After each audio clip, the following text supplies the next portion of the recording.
We are the most experienced in being inexperienced. No one starts anything in life being a top expert in any field. We take a while before we even begin to crawl through the house.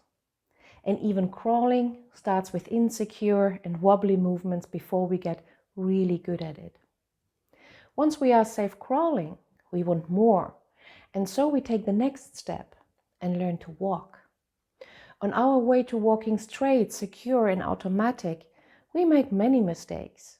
We stumble and we fall over and over and over again. And yet we never gave up learning. Well, I assume.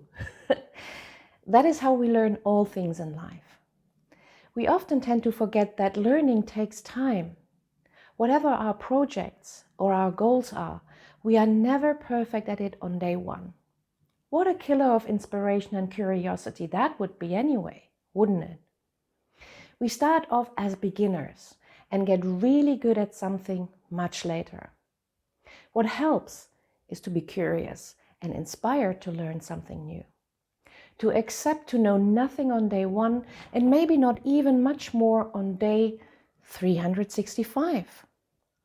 Yet when we are curious, interested, open and inspired to learn something new, we take all the obstacles, falls and wobbles on the way. We get up time and time again and move forward.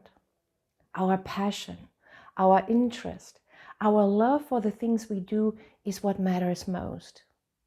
When we know what matters to us, learning to get better at things we want to pursue is much more fun, and then it becomes really powerful. We have more willpower to keep going. Time doesn't matter that much anymore.